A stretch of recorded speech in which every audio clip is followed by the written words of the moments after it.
Hello, everyone. This is Colleen Milton, and on behalf of NuoDB and 451 Research, I would like to welcome you and say thanks for attending today's webcast titled, What It Means to be a Container-Native SQL Database. Leading off the discussion today will be Jim Curtis, who's Senior Analyst of Data Platforms and Analytics at 451 Research. Following Jim will be Arif Kassam, who is VP of Products at NuoDB. Just a few quick housekeeping items before we get started. To ask a question, simply type it in the question box on your screen below. We will answer as many questions as we can during the Q&A session, and we'll respond to all unanswered questions via email after the webcast concludes.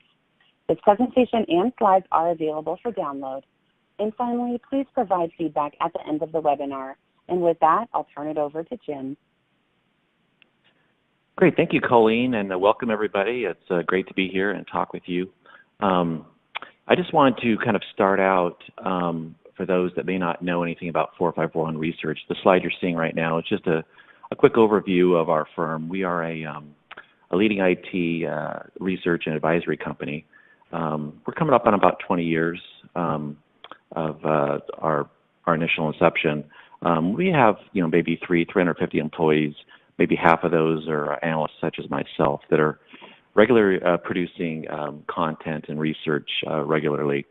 But what I want to perhaps point out on the slide is that we have a community at 451 of about maybe 70 plus IT professionals, and we reach out to these individuals on a regular basis, either conducting surveys or ask their opinions.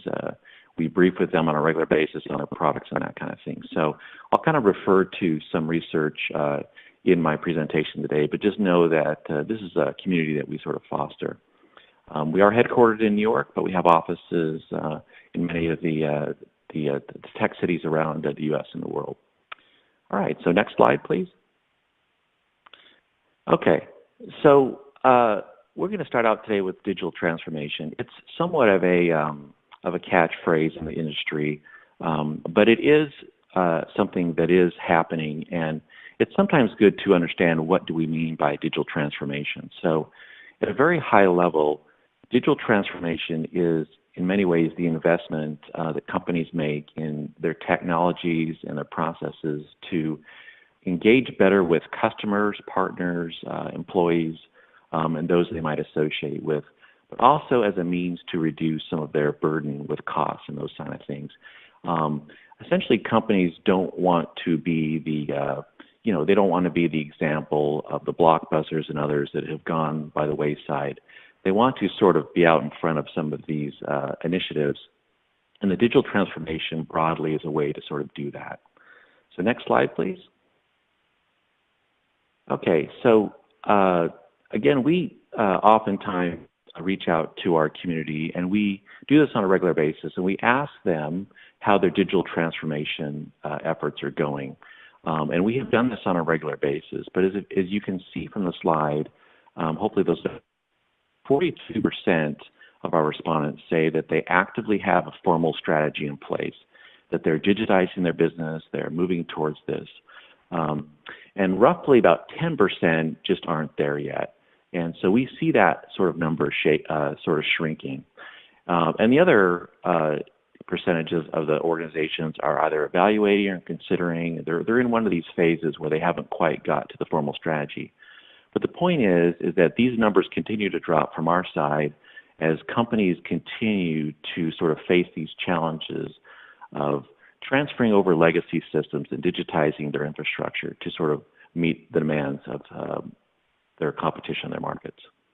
So next slide, please. So what exactly needs to be digitally transformed? So very much at a high level, we're going to kind of talk in broad strokes here for a minute. We generally talk that organizations, enterprises, carry out sort of three areas. And one is what they call a process transformation. And this tends to be more of a cultural shift and sort of a mindset shift than it is sort of incorporating technology. And there has to be the need or the willingness from a cultural standpoint, and particularly leaders, to want to transform the business, to want to sort of stay ahead of things, whether that be collaborating with employees, developing agile methods for software development, all sorts of things. But there has to be a need to sort of want to enact some of these processes. Then the other two pieces, the information and the platform pieces, are somewhat more technology-based.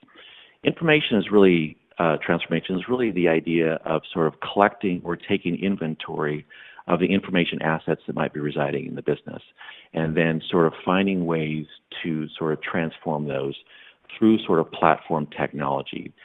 And then platform would be the databases, the infrastructure. Some of these things would then sort of house and drive that data. So collectively, all these processes and these transformations have to take place, but organizations may not necessarily do these in lockstep, but collectively they're sort of addressing these areas. So next slide, please. So some of our feedback from the people we talk to and others that are sort of in the midst of this, we often find that enterprises sort of have a few challenging or considerations they keep in mind. And they're really about these three things. One is handling the growth. So this is things like the amount of data that might be coming at them, scaling infrastructure, or some of these things that they're finding that they oftentimes have peaks and valleys in their growth, and they want to handle those adequately. Okay. The second piece is often managed costs. So anytime organizations want to enact change, particularly at pretty significant scale is a digital transformation, is that costs and budgets often come into play. And I've yet to find anyone that has an unlimited budget. Most have constraints to some extent on what they can and can't afford and what they want to do, because investments need to be carried out in other aspects of their business as well. So managing those costs is actually a critical point. The third piece is that organizations want to sort of minimize the friction. Change is going to happen, but I want to try to make that change less impactful. I want to adapt, but I also want to make adjustments along the way to sort of minimize that. So I want to sort of address each of these sort of individually. So next slide, please.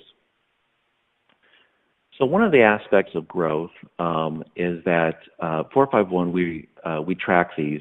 And if you see on the screen, from a relational database standpoint, which is kind of where we'll spend some of our technology discussions today, we actually expect this to be a very high growth market. So collectively, we see that there's like a 6.4, just under a 7-point CAGR up to, a 6-year time frame up to 2022.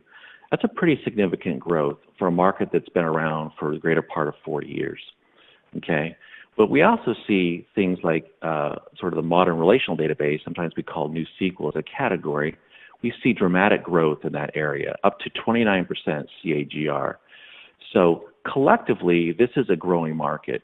And when databases are growing, it tells us that enterprises are also growing, that they have those as systems records into their environments. And they're either loading data and crunching compute. And these are ways to do that. So this is in some ways a reflection of what's sort of going on in the industry. So next slide, please.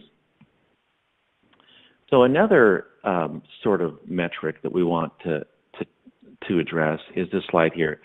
It's somewhat colorful, but let me just sort of peel back some of the layers. So we have been tracking sort of the database and from a cloud perspective. And as it turns out, when cloud was initially sort of coming on strong, enterprises were often somewhat reluctant to adopt that. Either they were uncomfortable sort of putting some of their records in the cloud or worried about some other things, since the databases often held sort of key and critical information to their business. But what we've found as cloud has sort of picked up, organizations become increasingly more comfortable with the cloud, such that by the end of, say, 2021, more than half will have workloads that will be, revenue generated from databases in the cloud will be more than half. And what that means is things like on-premise deployments, whether that's sort of non-cloud or otherwise, those will be minimized. And so that large blue piece right there, you see that sort of sharply coming down. That's sort of the core, on-premise type of workloads. But there's other sort of off-premise kind of workloads as well. But cloud will not only be sort of public, but it will be private and other nuances to that. But the point of the slide is saying that organizations are increasingly becoming comfortable with the cloud, such to the point that it will be sort of the dominant revenue generator going forward. And so it's just, again, another sort of metric to see sort of where we're headed. All right, so next slide, please. So as we move into sort of the managed cost component, some of my colleagues recently wrote a paper that's, and then they likened it to some sort of great literature that we see out there. And so oftentimes when organizations go to the cloud, they have, in other words, sort of great expectations. So what are those expectations? So you can see here that generally enterprises think that or want to capture cost savings as they go to the cloud. They also realize that the cloud provides another nuance to them, and that is the ability to scale, particularly applications and workloads that may peak and lower in demand at certain times. They're also looking for agility and availability, and also the idea that there might be sort of fewer resources to maintain. And as it turns out, this is pretty consistent with how organizations think, that they come into some of these digital transformation efforts, particularly going to the cloud, with, again, high expectations. So next slide, please. So how does in reality sort of this plays out? Well, as it turns out that the cloud is not necessarily a singular event as it is sort of a journey. And as organizations sort of switch to the cloud, they make sort of that transition. They realize that there's a great deal of consolidation, and they do recognize some potential benefits of moving to the cloud. However, over time, some of those could have the potential to get out of hand, and costs could rise. They need to be managed is the point here, so it doesn't swing past what you had before. Because going to the cloud is a benefit. It shouldn't necessarily return you to sort of the same state you were before. You go to the cloud for obvious benefits. And the idea is that you can recognize those benefits, but management is the key to sort of do that along your journey. And this chart sort of broadly sort of recognizes, certain pivots along the way to do that. And, we sort of aligned it with some of the world's great literature. So somewhat of a fun slide, but it shows you in a sense that management over time is really the key here. Okay, so next slide, please. So as organizations will recognize that change is inevitable, but there's actually, as it turns out, a couple areas where that's actually really important. And one is the idea is if I'm going to change, it would be nice if I can leverage my existing skills. Well, so as it turns out that Hadoop and some of these distributed database or sort of distributed platforms environments really brought in, they added a lot where we could capture a lot of data, but also as it turns out that they brought MapReduce and other things. But SQL was still somewhat the lingua franca of sort of the IT department in the sense that that was the language they spoke. And as it turns out that no one actually really stopped using SQL, but things like Hadoop and other things started adopting SQL as sort of a common interface because that was the common language that many professionals spoke. And sort of not having that as a change requirement sort of reduced the friction. And so in some ways we see that SQL is still very much a very dominant part of the IT department. Now that's working. So next slide, please. So along with that, though, many organizations had somewhat of a conflict in the sense that some of their traditional relational databases can get stretched beyond their normal capacity. Okay, this is the saying goes that if I have a hammer, everything sort of looks like a nail. Okay, and the idea is that some of those existing and legacy systems may not necessarily function going forward. And so there's a new class of databases that have evolved called the modern relational databases. New SQL sometimes sort of, we say that, but that term can sometimes be nuanced. But the idea is that in a modern relational database system, scaling is enhanced while also providing things like ACID guarantees, which have been sort of a critical component of relational systems. So these things are maintained in sort of modern relational database systems. So again, it depends contextually how the database is being used, but oftentimes new applications oftentimes require the scaling that some of these new modern relational databases can afford you. Okay, so next slide, please. So besides these three, handling growth, managing costs, and minimizing friction, enterprises want to build for the future. It's the idea of making an investment, or the idea that I don't have to make that same investment maybe a year from now or even 2 years from now, that I can sort of manage that for a long haul. Sometimes this is called, future proofing, and some of those terms sort of come into play. But it's pretty much how we all operate, right? We want to sort of buy once and have it last for a while. And this is no different with enterprises, particularly with their digital transformation. So next slide, please. So part of that is this idea of a container. So many of you on the call, have a good idea of containers, at least from a high level in what they do. So just a few points of what containers afford people. Containers really sort of the packaging up of applications in sort of a codified whole. And then you can sort of deploy those at will in your environment. You can spin them up, okay, and spin them. And they're often used, or initially were used for sort of stateless applications, okay, and they could go up and go away, okay. But it also turns out that containers can reduce provisioning times for IT. And this idea that containers can be moved around as needed, okay, based on, the infrastructure and nodes going down and things, you can actually move these things around. Containers and also the container technology have a strong and a robust development community built around it. And so as enterprises sort of adopt these things, there's also open source community constantly sort of updating and improving this technology. So next slide, please. So container adoption, again, as we have found out, is actually still somewhat in sort of its early days. While there are a number of ways to adopt containers, which sort of be discussed a little bit later, as it turns out there's still sort of improvement and growth for this to go.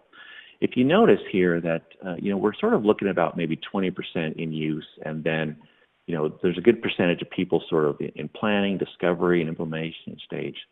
But there's also this idea that a good third of the individual or enterprises, 31%, sort of don't have anything in play. Now, what I'm not showing here is a previous metric that we had. That used to be like a 41% number about a year ago. So that's dropping considerably year over year as containers adopt, they adopt containers. So we anticipate that 31% will drop, and enterprises will move into sort of the in-use discovery and the planning phase pretty much. And we expect that containers will be a pretty significant part of digital transformations going forward, particularly with cloud, since it marries so well with the cloud infrastructure. So next slide, please. So what are some of the benefits of containers? So, well, as it turns out that containers now, and some of the container technology, while they were initially used for applications, can be now used for stateful applications, and they can be deployed specifically for databases. So this is good news for a lot of enterprises, because the innovation that is occurring around technology is allowing for this. And there's a number of ways, of nuanced ways to do that. But vendors are adding containers as part of their workflows, and they're becoming a critical part of the digital transformation efforts. Again, because cloud is such a big part of the digital transformation, containers then make a good companion to that. And then sort of the third point on here is that that previous graph that I showed you was that as enterprises get to putting databases on the cloud, containers then would follow suit with that. And so again, this enables organizations to become very comfortable with deploying databases in the cloud using containers. So next slide, please. So just kind of a recap, and I'll turn it over to Arif to take over here, but I just want to sort of give you at least a couple of key takeaways here. One is that the digital transformation, while a catchphrase, is a real and definite trend that you could track, okay? And we're approaching almost half of enterprises sort of with full plans, like 42%. So give it another 6 months to a year, and we'll probably be up there. But databases, the second point is databases continue to serve as an enterprise's system of record, okay? And they're moving those to the cloud, okay? And again, this is up significantly over the past few years. Containers are playing a big part of this drive, okay? As the technology for containers increase and we're able to then support stateful applications, this then further fuels that growth and adoption. And we would expect that maybe next year that, container adoption will be, perhaps maybe more than 10%. It will be sort of more of a hockey stick type of approach where container adoption will then be, in some ways, almost the common approach. So, and with that, want to do the next slide, please. If you are welcome to reach out to me if you have further questions, or you can put those into the Bright Talk interface, and we'll answer those at the end here. But it's been a pleasure talking to you, and I'll turn the rest of the time over to Arif. Thanks, Jim. So just to quickly summarize some of the points that Jim made in his initial section, and sort of just start drilling down into the database and containers section of this talk. As Jim mentioned, digital transformation is a real phenomenon. There's a number of enterprises engaging in digital transformation initiatives. And again, they're really looking at digital transformation to help them become more agile, to help them quickly respond to changing customer or even competitive demands and business demands. But some of the customers that we talk to who are undergoing digital transformation initiatives, one of their common complaints is how to handle data management as part of the digital transformation initiative. As Jim mentioned, relational databases still underpin the vast majority of enterprise critical applications out there in most customers. And those SQL applications, or sort of the SQL databases, unfortunately, they're 40 years old, 30 years old. They were not built in mind for some of the digital transformation capabilities and initiatives that are going on.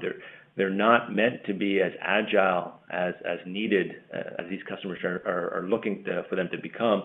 And so they sort of anchor these applications in the past on sort of not archaic, but at least slow-moving methodologies and processes. So what we're seeing in the market is customers to fully realize the benefits of digital transformation, these enterprises need a relational SQL database that can be adopted as part of their cloud and container strategies. They need a database that can help them be more agile, do a lot more of the DevOps work that they're trying to do as part of the digital transformation, adopt cloud and container technologies, allow them to deploy these applications at scale in various platforms, not have cloud lock-in or any other type of lock-in. So their customers are looking for a lot from their container and cloud strategies. Unfortunately, existing database technologies make it hard for businesses to fully realize those capabilities. So again, I'm sure most of the people listening to this presentation already know a lot about containers, but just again to level set, what are containers and what are the benefits of containers? Jim touched on it a little bit, but if you look at containers compared to virtual machines, the biggest difference is just the size of the image. Virtual machines have the application, the binaries, the libraries, as well as a full operating system within the virtual machine.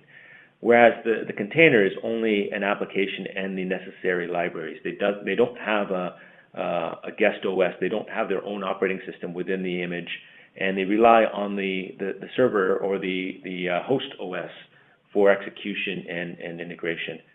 Obviously, that makes the image much smaller, allowing enterprises to deploy a lot more containers per server than you can with VMs.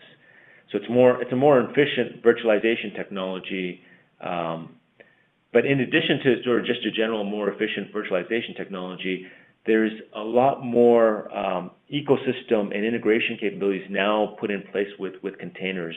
The whole DevOps movement is based around this idea of being able to develop, deploy, and operate in a same or automated environment, and containers are critical for that that type of management or development methodologies, which is also, again, ties into the digital transformation initiatives that customers have. So some of the benefits of containers, again, it's the agility. The first and foremost reason containers is such a large technology piece to digital transformation is that it provides them the mechanism to have developers build something in a consistent and formal way that then gets built, tested, and deployed in the same manner that the developers built it and tested it, so that the production use of an application is the same as what was tested in development. And that's a massive step forward for a lot of development companies. Traditionally, something that the developers test or develop on, there's slight mismatches in environments, libraries, compatibility, and the time it takes for an application to get pushed into production is very lengthy because of the additional testing and certification required in a production-specific environment. With containers, a lot of the dependencies and inconsistencies of environments goes away, and so that greatly increases the speed with which applications can be deployed in production. Another benefit of containers is no vendor lock-in. Containers are fully portable across a lot of different environments, both on-premises, on physical hardware, in private cloud, in public cloud, or even hybrid environments across on-premises or in cloud environments or across multi-cloud environments. A lot of our customers are, as part of the digital transformation, are looking to cloud adoption, are also thinking about multi-cloud adoption, just either from a vendor lock-in or even just an availability strategy in case of outages of a particular cloud vendor. And then, as I also touched on earlier, a key benefit from a cost perspective is increased server utilization. Containers are much more efficient than virtual machines and allow customers and enterprises to deploy a lot more containers per server, allowing them to increase the utilization of those servers and thereby reducing the costs of their infrastructure.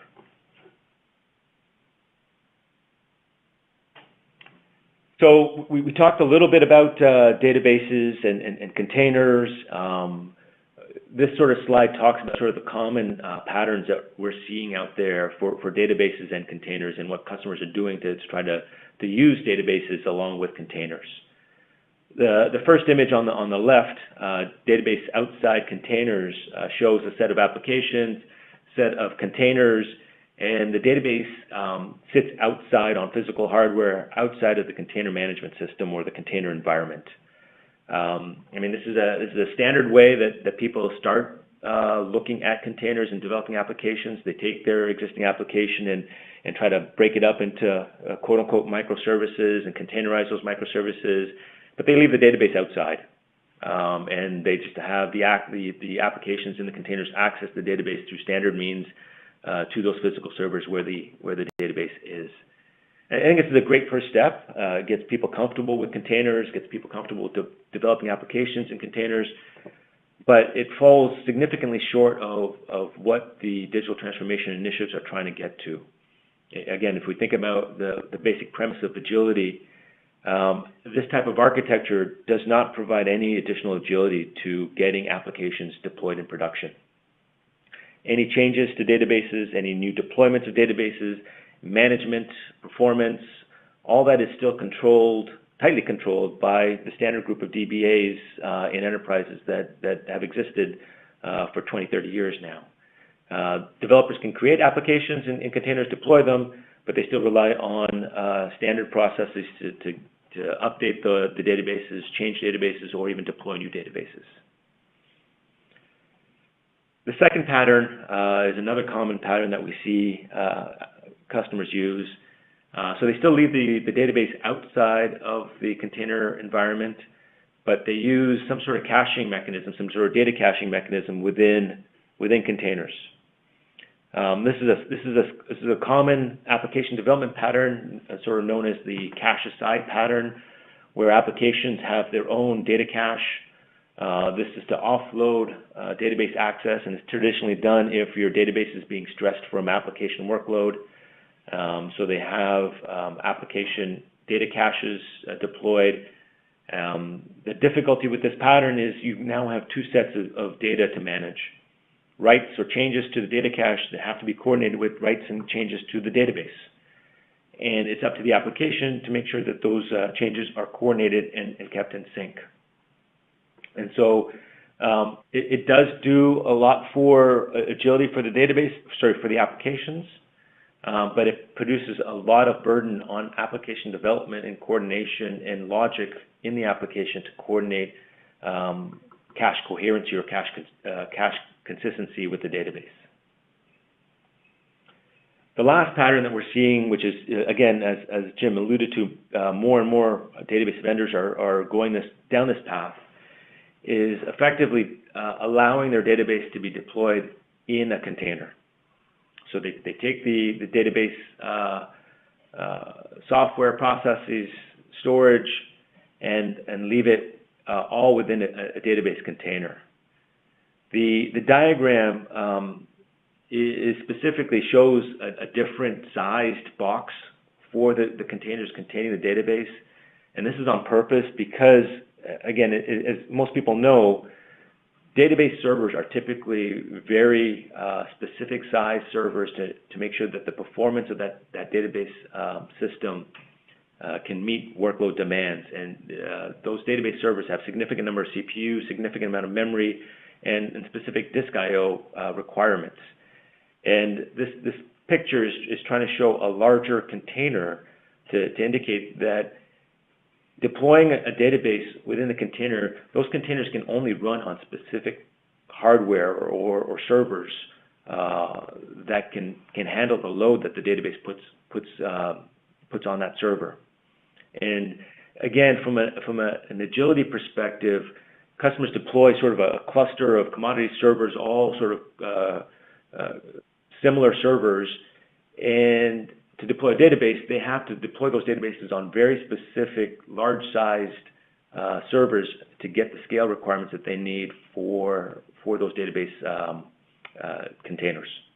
And so again, yeah, you can put the database into a container, but it still limits the agility and sort of the operational aspects of that environment, and still ties you to specific deployment patterns rather than sort of a generic pattern where databases can be deployed on any server in the container environment. So this summarizes some of the challenges that existing database technologies have for containers. Performance is critical for databases. It's the lifeblood of all applications. Containers add another network and storage abstraction layer, which will impact performance. Again, databases were designed for physical access to low-level network and storage interfaces to be able to perform at the speeds that they need. Containers, just like virtual machines did in 20 years ago, 15 years ago, containers have to be optimized for those access patterns still. Databases are traditionally locked down. A lot of the agility in digital transformation comes from giving developers the freedom to deploy, to develop, deploy, and operate new applications quickly. Databases are traditionally locked down and have to go through a set of processes which prevent that agility from happening. Databases are typically tightly coupled to specific servers. As I mentioned, they only run on very specific hardware for performance reasons. And so you need to make sure that if you are putting a database in a container, that container runs on specific hardware in that container cluster and not in sort of does not get deployed in a sort of a reduced sized server in that environment. The other component, the other issue is databases are complex systems. They traditionally have additional componentry for HA, for high availability and disaster recovery, replication components, backup and restore components, other utilities and DBA capabilities needed to keep those databases operating at top performance. That again introduces complexity in a container environment by having to deploy additional containers for that replication, for backup, for management of databases.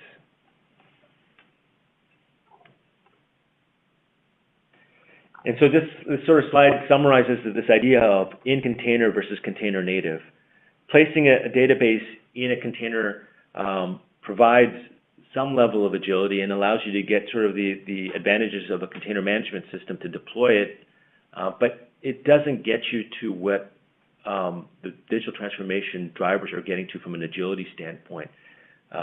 It's a more efficient virtualization technology, so it could be faster, but it's still based on scale-up architectures, right? You still need to add CPU power, memory power, or disk I/O to the server on which that container is running to get better performance.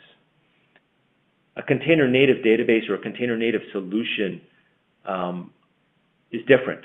It allows increased developer productivity. It decouples the developer from any other processes and allows them to deploy applications in production as needed without any additional overhead of processes.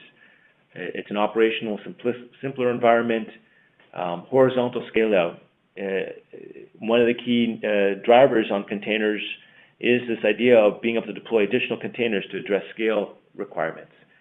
The database needs to be able to be horizontally scaled out in order to comply with that type of mindset. And the idea of being able to deploy a container in any server in the environment and not being tied to specifically large servers for your database. And so ultimately what enterprises are looking for is a database that is a modern database that is container native, not just running in a container. And so with that, I want to introduce NuoDB. So NuoDB has been around for about 8 years now. We are a modern relational SQL database. We are the only container-native relational SQL database that allows and enables enterprise applications to run completely within a container platform. So that means the application and database run within a container management platform fully, easily, and simply. Right? We recognized 8 years ago that there's a gap in the market. We have the traditional databases that provide ACID, SQL, and enterprise capabilities. The NoSQL databases are great. They address a number of use cases for different workloads, but they generally don't have ACID. And as Jim pointed out, they're just trying to address SQL now, so that the NoSQL vendors are adding SQL to their capabilities. But they addressed some use cases that the traditional databases couldn't address. The idea of elastic scale out, the idea of commodity and cloud deployments, and availability drivers. And what we refer to as an elastic SQL database combines the benefits of both worlds. The idea of ACID and SQL with elastic scale out on commodity hardware with the availability of a distributed database that it provides.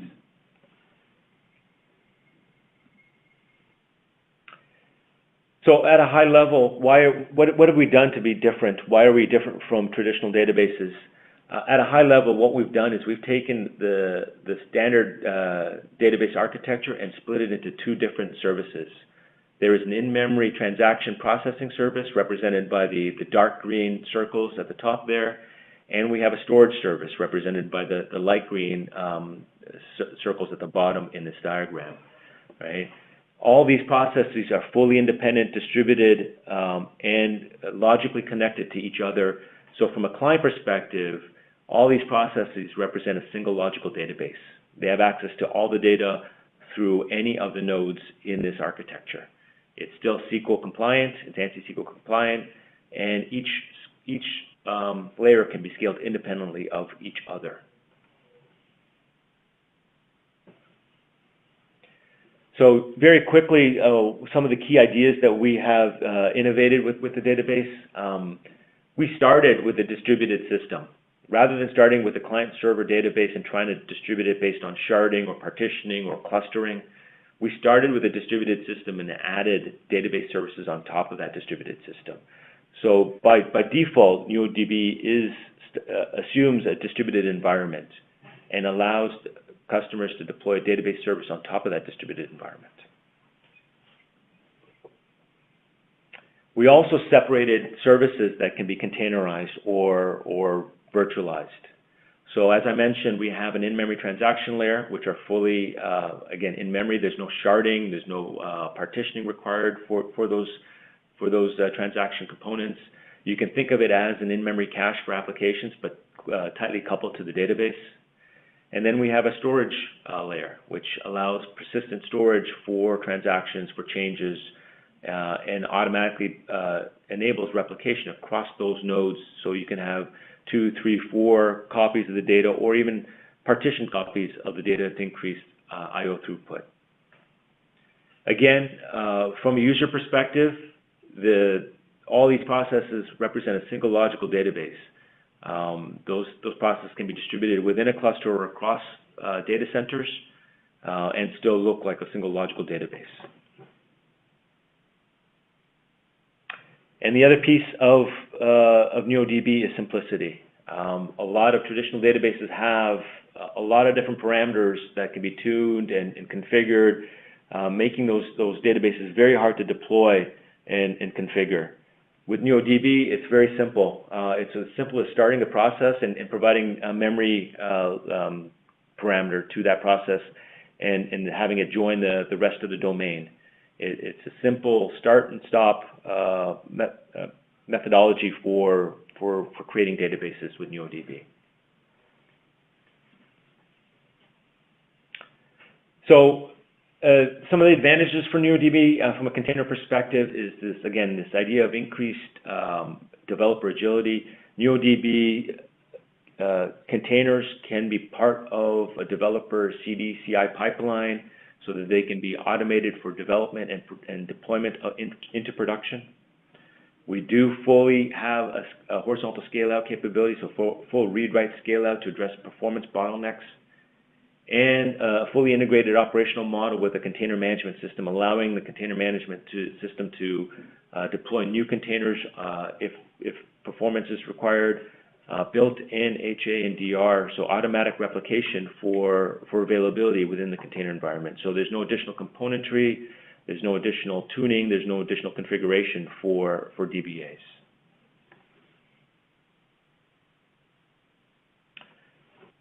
So again, as we mentioned, developer self-service agility, right? So developers really require self-service for agility, for deployment and development of agile processes. With NuoDB, they can easily start and stop a database for their applications. They can be easily integrated into a CD/CI pipeline, simple configuration, and they can provision a database within seconds. It's very fast to start up a database with NuoDB in a container.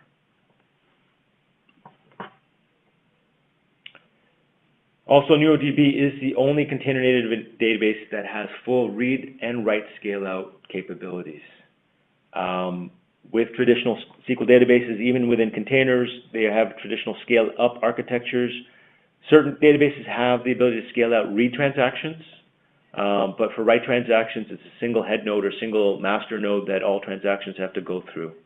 With NuoDB, you can scale out the transaction layer and do full read and writes in each of those nodes. So that allows NuoDB to have a lot of different configuration capabilities to address different types of workloads. So shown here, it's a little bit busy, but shown here are 4 different use cases with different scale out across the transaction or storage layers, depending on the use case, whether it's a transaction heavy workload or a write heavy workload. So you can have scaled out transaction engines for web or read heavy workloads or OLTP workloads, and you can scale out the storage layer for additional write-heavy workloads that are I/O dependent. This provides a lot of flexibility for customers to be able to take an application and tune it as needed and on demand. So if there are certain bottlenecks based on time of day or time of month, customers can deploy additional containers to address those bottlenecks and then deprovision those containers on an as-needed basis dynamically without any outage to the service. And then the last piece is sort of the in-memory cache management. We talked about the cache aside pattern earlier, which is a common pattern to offload databases with an application co-resident cache. If you remember, NuoDB has this transaction engine layer, which is fully in memory. That effectively is an in-memory cache that the applications can use. And those caches can be co-located with the application container for very fast, low latency access to data. However, with NuoDB, applications don't have to worry about cache coherency or cache consistency with the database. When you do a write through the cache in NuoDB, that write is automatically synchronized with the data in the storage layer and is available to the other caches across the environment. So it's a very simple deployment model and management model for applications with low latency access with caches that are co-resident or could be even in the same container as the application.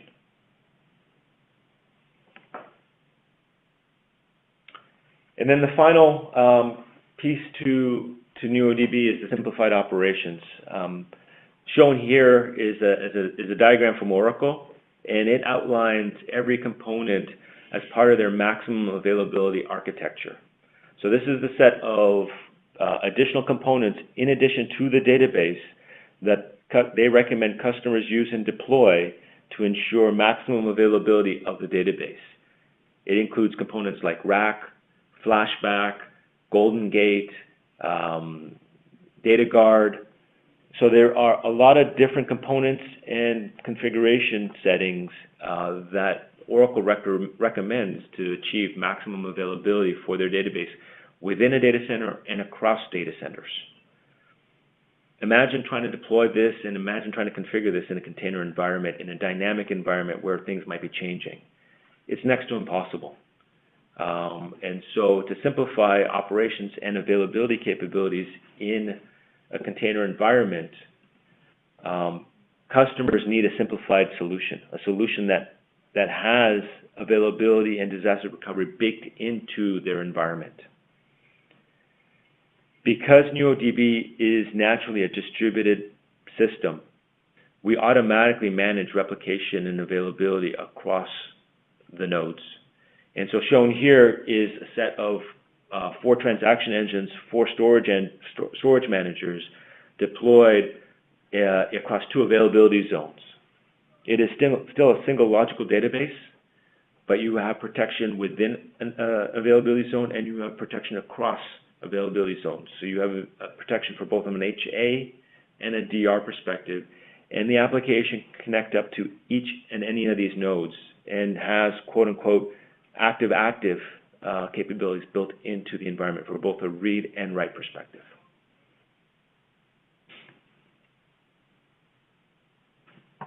So to summarize, what we're seeing with our customers, they're struggling to understand how to manage data as part of their digital transformation initiatives.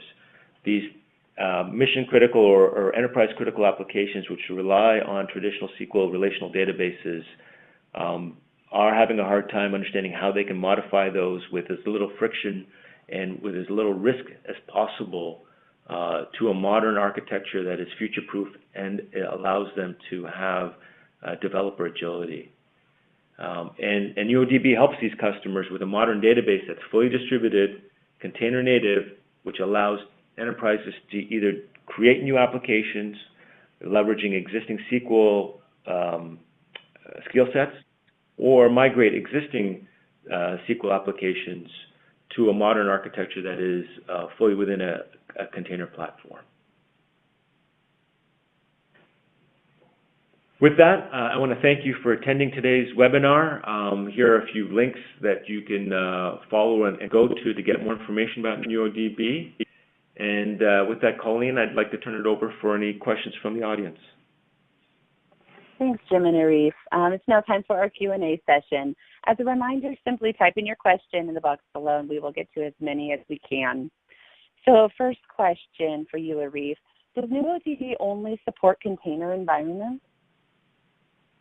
Yeah, so that's a good question, Colleen. So NuoDB, as I mentioned earlier, was started 8 years ago, way before this container technology initiative that's been going on over the last few years.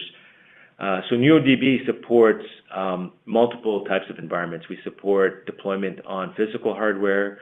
We support deployment in virtual VMs, as well as multiple cloud environments, AWS, Azure, Google Cloud Platform, as well as containers.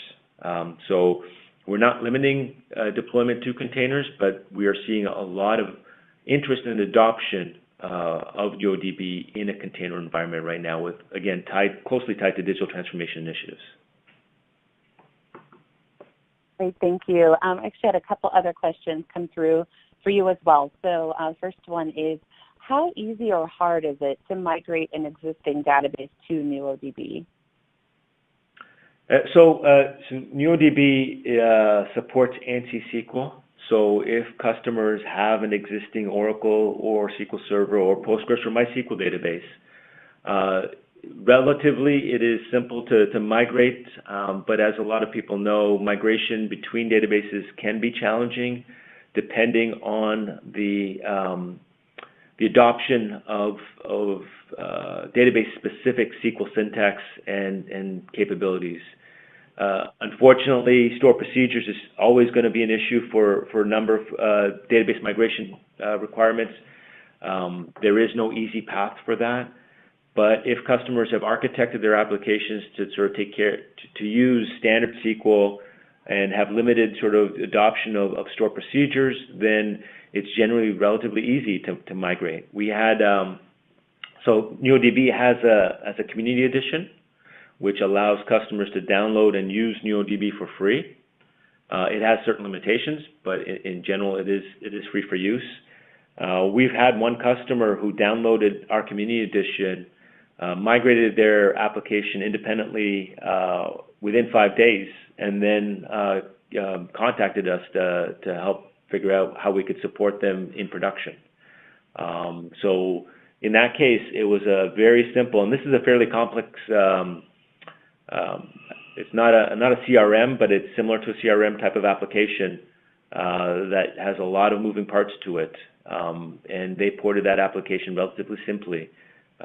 Others may take some time, again, depending on the amount of vendor-specific SQL and store procedure use. All right, and last question for today, is NuoDB open source? That's a tough question. It is not open source today. As I mentioned, we do have a community edition, which allows customers to use NuoDB for free. It does have certain limitations in the number. So the limitations are effectively with the number of transaction engines that customers can scale out to. The community edition supports 3 transaction engines, so that allows customers to scale out for a lot of different workload capabilities, up to 3 transaction engines. It is also limited to a single storage manager, so it's great for development and testing purposes. We would recommend that they don't use it for production, but we do know of customers who are using the community edition in production environments today. So that is free for use and can be freely downloaded from our website, but NuoDB is not open source today. All right, thank you for answering those questions. That concludes today's webcast. As a reminder, the on-demand replay will be available on BrightTalk soon. On behalf of NuoDB and 451 Research, thank you so much for attending, and have a great day.